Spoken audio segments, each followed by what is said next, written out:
Hello everyone and welcome back to the channel. In today's video, we'll be playing Allain in the DS lane and I will be giving you a lot of tips on how to play DS lane and what heroes to pick on DS lane and also on how to play Allain. So according to me, Allain is the strongest warrior in the game right now because there are no other warriors who can beat him 1v1, not just warriors, marksman, tank or mage, anyone. He can kill them 1v1 unless they manage to outplay you by a lot. So you can be sure that whatever opponent you are facing, 1v1 you will surely win as long as you manage to close the gap between them. So as a DS laner, you will be playing a warrior, and since Allain has a lot of attack damage even in the early game, I prefer going to the Spirit Sentinel first. And as you can see there, Arthur is clearing the minions. So one of my minions died and now I am going to clear the rest of the two. See how I use my first ability. I get the stacks and then I go to the side and then use my first ability. So in this video, this is the first time I am recording a live video with my voiceover. Actually I am watching and recording the voice at the same time. Usually I record the video first and then add my voice. So let me know in the comments if you like this type of videos. And this is a new feature they have given in Clash of Titans. So in this feature you can spectate in drone mode what you are doing after you end the match. So you can go and save replay of the match and then you will be able to watch everything that happened in that match. So also let me know that if you prefer this type of like visuals or the usual one where I play. So now let's get back to the match. As you can see, I am at very low HP, but I know that I am going to be at level 4 and I have enough lifesteal to fight these two.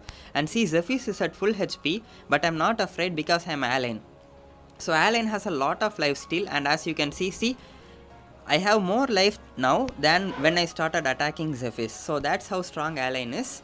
So if you guys are interested in learning how to play Allain, you can surely check out my Allain tutorial video that I have made in the channel. It's a very popular video and I have got a lot of good comments on it. So it should help you out by a lot. And since Allain is also a very strong hero in Clash of Titans right now, that video will be surely useful for you. So with our jungler, we managed to get the Dark Slayer, and now I am going to the lane. See, I am not afraid of Thane and Arthur, even though I have very low HP, because I have my ult and I am Allain, and they don't have enough damage to kill me. But unfortunately, Thane was able to kill me at last, but still we were able to get a double kill again. So on total, we have 4 kills, 1 death and 1 assist. So as you can see, down below you can see my build right. I first built the shoe and then 2 critical chance gloves. So each of these gloves give you 12% of critical chance. So in the early game itself, if I have 2 gloves, I have 24% critical chance along with the Arcana that I have. And the Arcana, I'll include the names of the Arcana in the video because they are having a different name in Clash of Titans. But if you are an AoV player, the Arcana is still I don't remember the Arcana name in AoV also, but still it's critical chance Arcana. So along with the Arcana and this 24% critical chance, I will be able to dish out a lot of crits even in the early game. So I will be able to deal more damage. So as you can see, again I cleared the Spirit Sentinel and I am back to the lane. But see, I am not attacking the tower. The reason for me not attacking the tower is, for the first 5 minutes these towers don't take a lot of damage. So it is useless of you trying to attack the tower. So instead of that, you can go to the enemy jungle or you can go behind the tower and clear the wave so that you will have a lot of time before the next wave comes. And since the enemy Zephys is not here, I am going to get the blue buff. But he didn't see me. He used all his abilities and he also didn't have mana, so I was able to kill him again. And I am playing aggressive right now. I am inside the enemy jungle and I am waiting for clearing the next wave also behind my own tower. So Thane comes to stop me, but see how much damage we dealt to Thane just with a few auto attacks. So that's how much gold I have now, and Telenas and Arthur are here now. I am not afraid of anyone because I have a lot of gold and I have a lot of lifesteal. So I will be able to fight them easily. But still, this was a very good push by Thane. He managed to get us to retreat. And since our minions are under our tower right now, I was able to go through the tower. So I didn't have to go on the way of Alistair. So I try to get the tower down as much as possible, and then when all the minions die, I retreat. But see, I am not recalling. Even with that low HP, I still try to get the Spirit Sentinel. So this is what you should do. Always, if you know that no enemy is going to come and kill you, it is not good to recall. Instead of that, I got a Spirit Sentinel. I got like 100 gold from it, and then also 2 minions worth another 100 gold. So in total, if I had recalled, I wouldn't have got the Spirit Sentinel or the 2 minions. But I took them first and then I recalled. So that's what you should do when you are recalling. Look around you. If there are any minions or anything coming, go for them and clear them first if you know that no enemies are going to kill you. Don't be always afraid, and whenever you're low, you don't have to recall. See, right now in the DS lane, I am the only one here.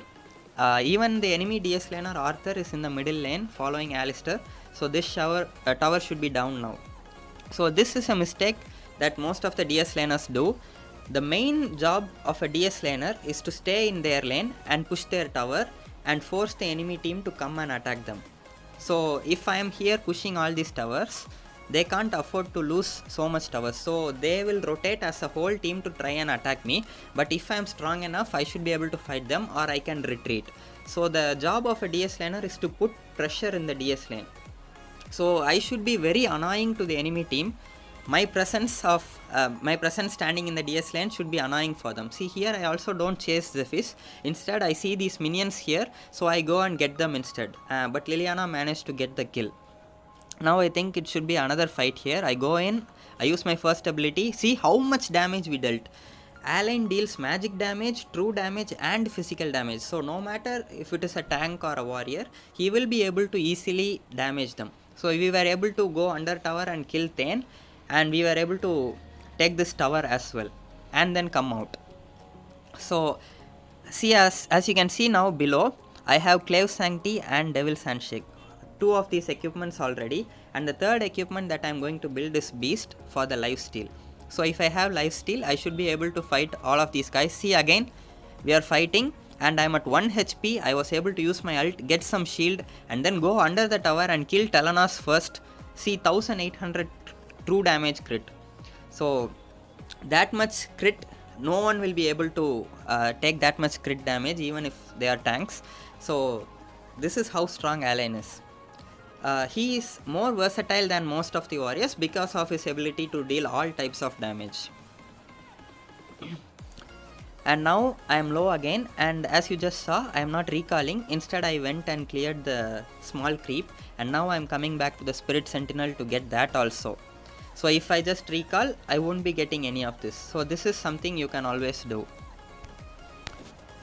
And now it looks like Lubu is getting the enemy Sage buff, and so in total the enemy Zephys hasn't got even a single Sage buff, and the reason for that was he started from the red buff. So never do that. Always go for the blue buff first because it is more important. So Lubu was here. I tried to give follow up, but for some reason the tower attacked and killed me instead of attacking Lubu first.